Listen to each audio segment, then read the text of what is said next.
Exercise 6.2 exercise 6.2 का पहला question. इस पहले क्वेश्चन को करने से पहले हम थेल्स थ्योरम के बारे में समझते हैं। थेल्स थ्योरम,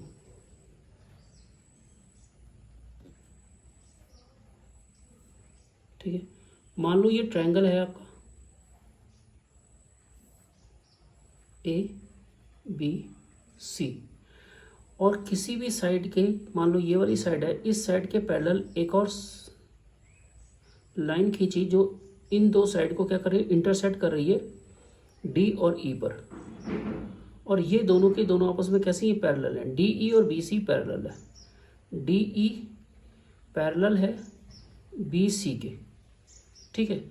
अगर ये पैरेलल है तो इनका जो रेशियो है A D upon B D, A D number एक, A D upon B D is equal to A E upon E C, ये आपस में इक्वल होगा।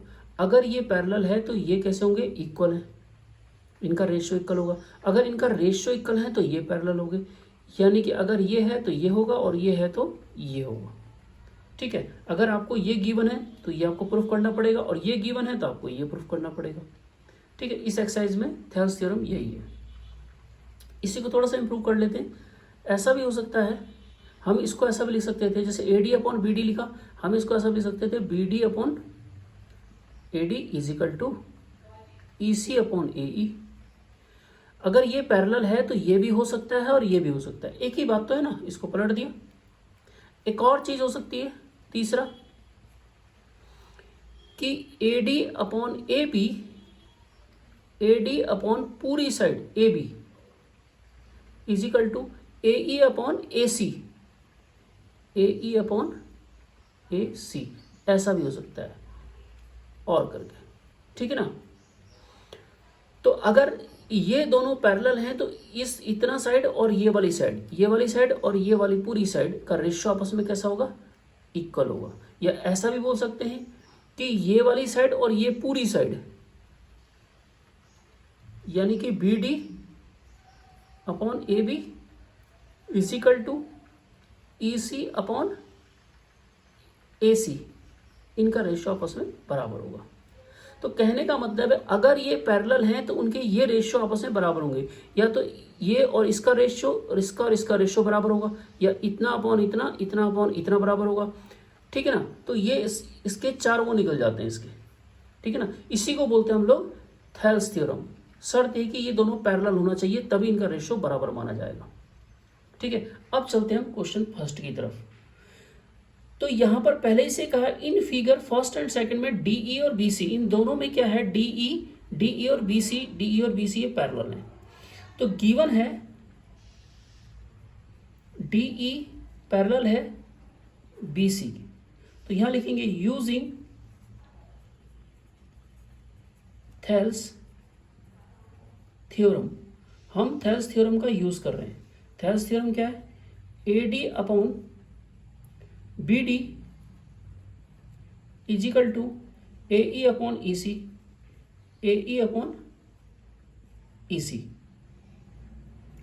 ए डी कितना है, यहां पर ई सी को आपने मान लिया x, 1.5 upon 3 is equal to 1 upon, या ई सी ही रहने दो, एक्स नहीं लेट कर रहे तो ई सी क्रॉस मल्ट, इसको पलट दो, 3 upon 1.5 is equal to E C upon 1, point हटा के यहाँ लिख दो, 30 upon 15 is equal to E C, 15 टू जा 32, E C is equal to 2 centimetre. ये आंसर आ गया।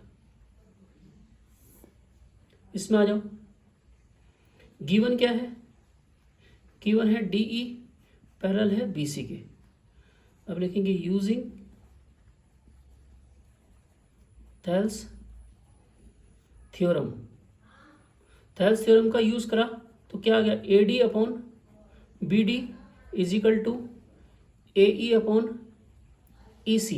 ए डी को ऐसे रहने दो, बी डी कितना है 7.2 is equal to A E 1.8, upon 5.4, इस 7.2 को इधर इंटू कर दो 1.8 के साथ, इसके पॉइंट और ये हटा दो, तो AD is equal to 18 into 7.2 upon 54, तो 3 8 जा 24, 3 1 जा 3 4, तो ये कैंसिल हो गया 3 बार, तो कितना आया 7.2 अपॉन 3, तो 3 2 जा 6, कैरी इधर चला गया 12 हो गया, 0.34 जा 12, तो AD कितना आ गया 2.4 सेंटीमीटर, ये आंसर आ गया।